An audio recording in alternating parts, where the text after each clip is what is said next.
What's going on, everybody? John out here with you. Let's post-date this for Friday, September 5th.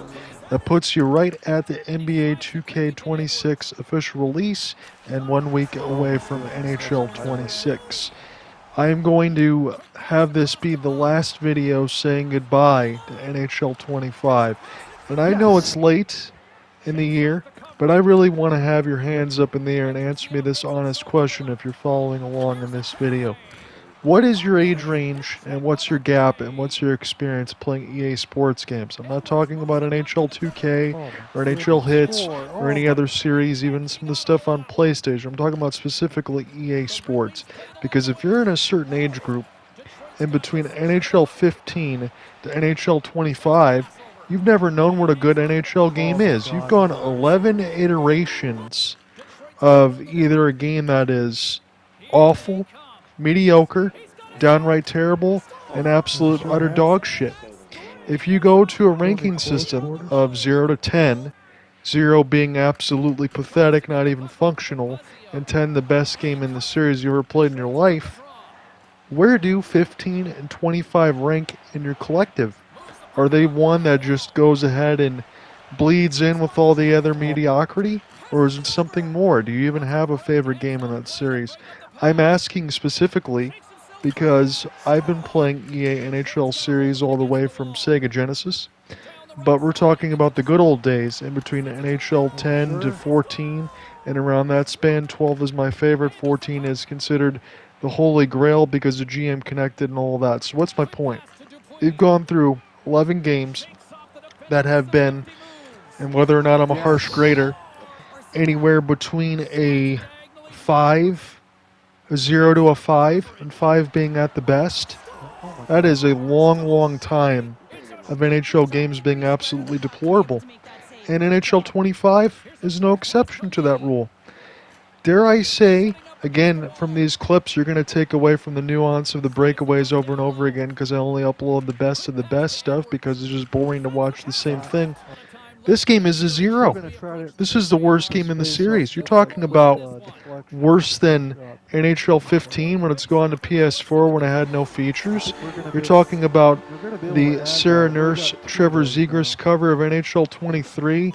Again, some of the X Factors being introduced in 22 when Austin Matthews was on the cover again. This game gives you absolutely nothing. And we've gone in through a series now when Nick and I took a 3-year hiatus because the series was so bad, and then we jumped into 24. What a worse time to jump in, and then 25 is even worse than that. How is it possible? But you're talking about a series where the player builds and everything else with the X Factors. Doesn't matter that they're in there. You try to get some differentiation, but the gameplay is just awful. When the poke checks and everything else, you can talk about slowing you down, but it's the truculence more so than anything else. If I divided a line right in the middle of center ice, let's just say, you got the 90 feet, the 200 feet game all the way across up and down, but a center ice up and down divider. Think of that one way. Truculence can take you either all the way left or all the way right and teleport you across the screen and hit somebody. That's absolute BS. Now you're going to be adding in some more stuff in NHL 26, and the next video that you see from me, I'll actually be able to talk about NHL 26 in its entirety because the beta, technical test, and all of that, they make you sign a floating NDA. You don't actually sign it, but you can't talk about it. So I can't tell you the specific nuances of the beta, but I do believe I can say this. You've seen all the videos that I make. If you haven't followed along on my channel at all, God bless you, but in a situation where I make videos, I don't make them to make content just for doing so to get paid. I make them when it's absolutely necessary to upload highlights, and I don't sugarcoat anything else in the game. I think from this game being an absolute 0, we can go into NHL 26 where it could possibly be a 5. That is a gigantic improvement. There's reasons why for that gigantic improvement. I'll be able to talk about them more in detail in the next video, but let's go in terms of why it doesn't work in NHL 25 and try to get some hints that way, so that way I won't leave you hanging. So you take away match my club size, right? And you have the introduction of full 16-game playoffs for the 4 series, of the 4 rounds, like the normal NHL playoffs from last year. But you take away match my club size and everything else all to it. as the game is as bad as it is, it takes forever to find games. Considering we're a club that runs predominantly on 2, we're always playing against 4s and 5s, and you have to take the matchup. You pretty much have to just bend over in some of these because you can't do anything. And we're a club, you'll see the record at the end, that's about 50, 55 games over. Could plus minus about 70, 75. The stats could be much better, but a lot of those you have to get railroaded because those are the matchups you have to play against, and you have no choice. Otherwise, you just got to take a loss or sit, move on, and do something else. Playoffs are the best time of year, but that gets taken away from you without match my club size. NHL 26 could introduce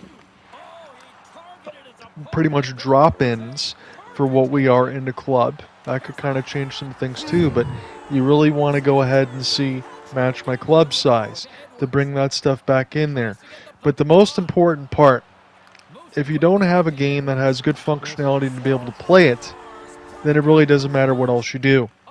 You know what? I'm going to tell you this story. As far as everything with the Waterford Sharks, you see me cover some of that stuff in the MIHL, the Michigan Independence Hockey League. I actually had one of the wingers in the Waterford Sharks talk about the tunnel walkouts in NHL 26. Again, how it's only going to be in Be a Pro. I can talk about that because it was in the deep dives. And he said, if you really think NHL players walk out like that in the tunnel, you really got something wrong with you and you don't understand what's going on. And it really bothered me when I saw the clapback that was from the EA Lemmings. They said, oh, they're adding something in the game. Why are you complaining? A lot of you don't care about other things that are added in the game because you just hold X to skip. And I talk about a lot of those important things make the game have much more impact and nuance when all the small details get right. I'm not going to complain that they add those things, but the most important part now is to get the gameplay details right. If you've seen anything on the deep dives lately for 26, they have taken the X factors, they have moved them from about 75. Let's say they cut those in half, and they made those had clear, nuanced impacts of what they actually do on the ice. The on-screen indicators might read a lot on the screen, but I do think for new players in the next coming week after the early release on Friday, because I'll be getting it when it comes out normally, don't want to give them extra money for either 2K, EA, and all of that, because it just doesn't make sense, because you don't get a day one patch. But you're really clearly defining what the impacts do, what they actually bring to you, and telling you specifically by percentages what they do. It makes a lot of sense that way. And if you go ahead and you counterbalance to make the AI actually not newborn baby-like, and the goaltenders making some saves from what they're supposed to, and key in on those hints, if all that stuff comes together, the gameplay is going to be much better. And for a situation why I say taking it from a 0 to a 5, that is a steadfast reason to improve things on 2. If you're predominantly playing clubs as 2s, you understand that you still need to have 3 other computer teammates and a goaltender that needs to be able to do things from time to time. You can't play the whole entire 200-foot game with just you and a partner. It doesn't work. You actually need to have something. And I'm not talking about fucking hand-holding. I'm talking about functionality. And if that actually happens in NHL 26, it takes a 0 in from a 5 and becomes a monumental improvement that will make the game that much better to play across throughout the entire year.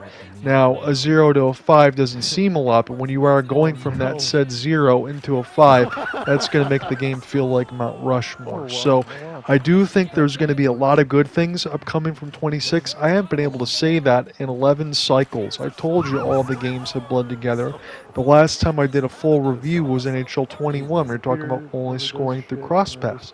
Now this is only through 1Ts and heat seeks, and a lot of the other goaltenders that just do stupid things, and players in a player base that just play toward the X Factor skills. And why would you? You got to play fast and you got to score breakaways. That's what you want. But let me be completely honest with you. As far as a group for us on 2, you've heard the history from me saying it before, but if not, it's been a top 1, a top 2, and a top 3 club from NHL 12. Again, that's a long time ago, but it's pretty much Nick and I. We had one other person at the time, but it's gone down to 2's now because, again, as we said, they didn't want to be able to try to show improvement. You want to just continue to beat the head against the wall. And if you don't do that, you don't show improvement, you don't kind of play to how the game is structured, because you want to try to put a square peg into a round hole. It's not going to work. But still, Nick and I have been able to get about a 65-70% win percentage and pretty good plus-minus, which again you'll see at the end, even with just playing as 2's. So that tells you how high of a level we've been playing at. Considering having to play against 4's and 5's all the time, having to deal with all the BS in the game, that says a heck of a lot about us. Again, if that turns around and makes sure that the goalies are a little bit better, that the CPU teammates function a little bit better, that the X factors are more predicated to actually making sense and impactful on the ice, and your build and everything else that you pick matters, that makes the game that much better. The gameplay is fundamentally important to get right before anything else can work. And that just hasn't happened in over 11 cycles. Now, you might talk about NHL, 17 with Vlad Tarasenko on the cover. Again, it's been a while since I've seen any of those, so I might be missing it about a year in there. But you might say, that one was pretty good. But I'm honest with you. A lot of those ones have bled together, and this game hasn't gone out to the right section of what it needed to be. If you followed Soft Drink TV's video on that Madden developer that was brought in from Madden 04, Ian, I don't remember it was his first name. I watched that whole interview about how a circle on the player indicator was being moved by using the left stick, not being animation based. My point being is this: do you realize EA NHL is the only sports game from that company that is not animation based? It's based off your own skills, and that's why this is one of the few ones that I still play today. So if gameplay matters and gets that fixed, then it's fine. You know that EA is going to have the smallest development group when it comes to the NHL series. It's not really their money maker, but if you put some of that money back in there from Madden, and FIFA, and the EA Hockey Ultimate Team, and for Mike Engelhart and company to use, you might have something good on your hands. So don't get upset at anyone that happens to like the game. I just hope that they speak out to try to get improvements like I have over the years, because that's the most important part of it. And you want to move forward going from 26. I'll say this again.